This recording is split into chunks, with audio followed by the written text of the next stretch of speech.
probably the biggest blockbuster of this first quarter of 2026, Project Hail Mary, is finally out, and we see the return of Phil Lord and Christopher Miller finally returning to direct a movie. They've been just sitting around being producers for huge name, big name movies, and my favorite movie of all time, Into the Spider Verse, and alongside its sequel.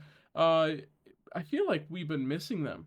Even though I'm not a huge fan of the Jump Street movies, like almost at all, I think they're highly overrated. They've made one of the best animated movies of the 21st century, the Lego movie. And I was gonna add more to that, but it is just the Lego movie. And they returned with an absolute bang. I mean, this is unbelievable. This is easily, if this isn't a top 10 movie by the end of the year, shit, even a top 5 movie by the end of the year for me, I'd be utterly surprised. This movie is unbelievably gorgeously shot, according to fans of the book, very, very accurate to the book itself. Obviously, missing a lot of parts. That's going to happen when you have a movie that's only 2.5, hours long, and the book is God knows how long. And I actually can't wait to read it. Usually, I'm not a fan of reading books after watching movies. I didn't have the time to to read Project Hail Mary the book, but I'm gonna be shocked if I end up not reading it before summertime comes because this is unbelievable. What an amazing story, and we'll get back to that later. This movie is just gorgeous. As you know from the trailers, I think everybody has seen the trailer for this movie at least once. At least one of the few trailers that's come out for it. This was expecting to be probably the most visually appealing movie of this entire year. And, even after seeing the trailers, I saw this movie in IMAX, and even after seeing the trailers for Dune Part 3 and The Odyssey, and I forget what other movie I saw in the IMAX trailers today, I don't think they're even gonna come close to this. This movie's absolutely stunning, and it's not really of a shock when you have Greg Fraser working on this movie. He's worked on the first two Dune movies, I believe. He's worked on the Batman. He's worked on Rogue One, I believe, and these are all phenomenally gorgeous movies.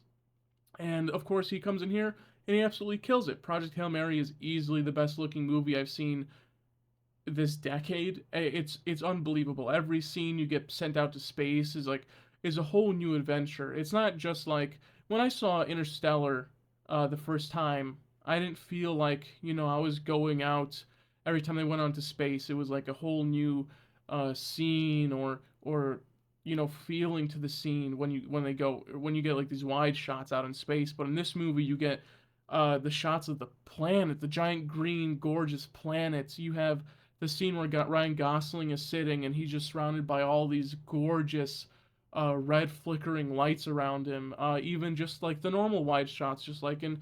I'm going to keep going to Interstellar because that is the biggest, most beautiful space movie we have probably had aside from 2001: A Space Odyssey.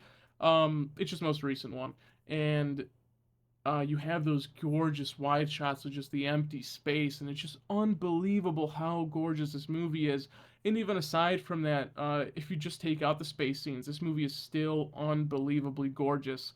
Something I really appreciate about this movie is when we're switching from the modern times of Ryan Gosling in space with Rocky, and we go back to the flashbacks. I love that it was used on film. I believe they filled it with an actual film camera to do the flashback scenes.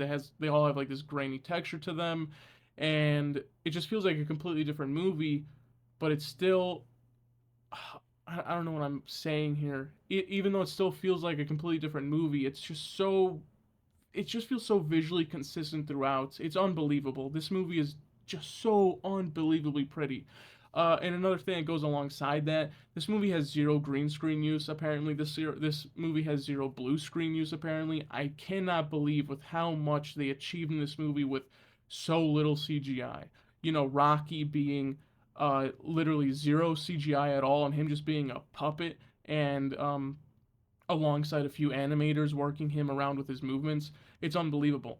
We need more puppets for these smaller aliens. Something I really appreciate about the original Star Wars movies is Yoda as a puppet. Even Jurassic Park in the early 90s, the giant T-Rex was essentially a puppet for a couple, few scenes.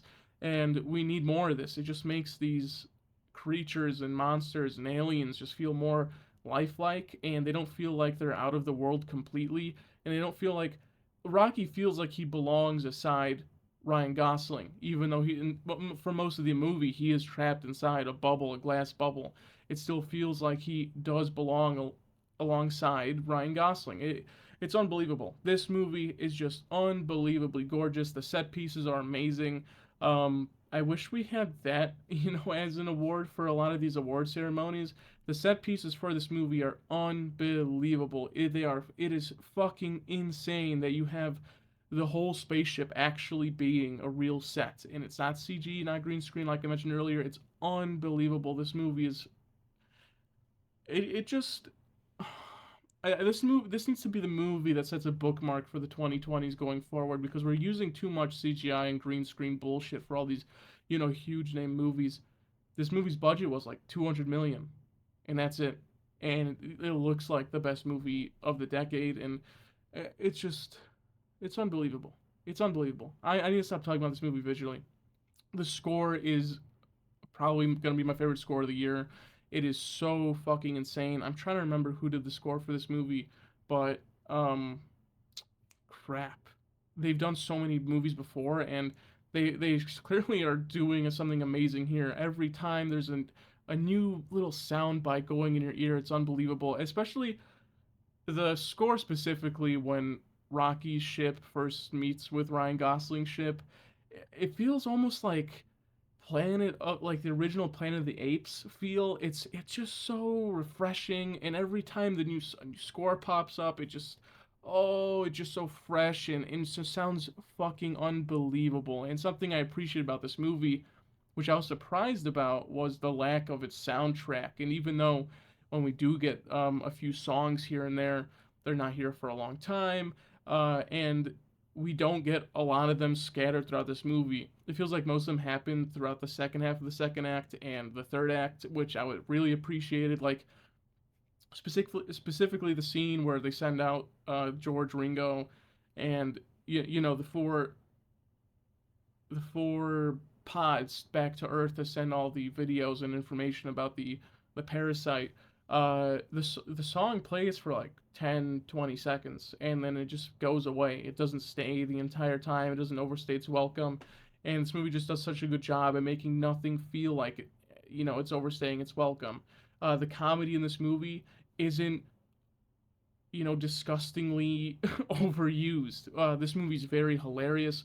A lot of the interactions between Rocky and Ryan Gosling, I mean, are just unbelievably funny. Even Ryan Gosling, when he's on Earth in those flashback scenes, his character's hilarious. He's just such an uncaring person, but every time he interacts with another person, and you have the scenes where he's with, oh, I'm really hoping it's.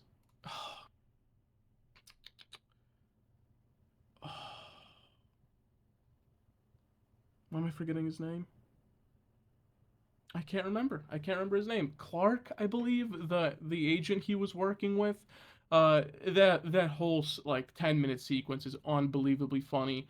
Then with the Skittles, making the box to like have a replica of Neptune. This movie's hilarious, and it's not overly funny. It was a huge worry for me heading into this that we were gonna get very MCU-ish comedy. I really do think Phil Lord and Christopher Miller are amazing directors and everything, but you never know. We could have just got a lot of very, very over-the-top comedy that, like I said, overstayed its welcome. But no, the comedy in this movie is very normal. It doesn't feel forced upon the audience. It's just unbelievable. Every character interaction is great. You love every character in this movie, and I'm gonna say it now. This is my favorite Ryan Gosling performance I've ever seen out of him. I'm a bit 50-50 on him when it comes to his movies. It's either he does pretty amazing or he's just dull. And I think this movie he is absolutely phenomenal. I mean, to me, this is his best performance yet. He is fantastic in his role as Grace. I really was scared we were going to get another Drive version of him in this movie. No, he is unbelievable, and a lot of it obviously comes from the writing.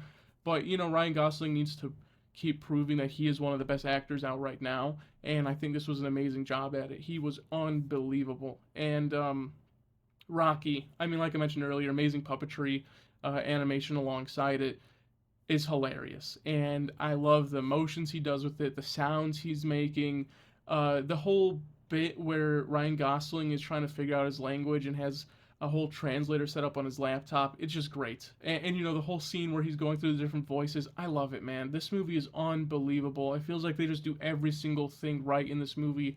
The comedy, the visuals, the sound is unbelievable. I mean, that score is just unreal, man. It's gonna be a score I listen to throughout the year. It is unbelievable. A soundtrack and the jokes that don't overstay its welcome. This is easily my favorite movie of the year. I didn't think so soon Nirvana, the band, the show, the movie was gonna be beat out, and I was kind of expecting this to be in my top five ish for now, but no, this is easily far and ahead my favorite movie of the year. And you know, seeing an IMAX probably helped. I feel like every time I sit down in an IMAX seat and I'm watching a movie that feels like it's meant to be watched on a screen that big, on a screen just so gorgeous looking. It gets me a little more emotional and attached to the movie, and that's probably why I like Interstellar so much. But if you haven't seen Project Hail Mary and you're for some reason watching this review, I do recommend it. This is easily my favorite movie of the year so far. You know, we'll see in a week or two or however long when this movie gets beat, if it gets beat.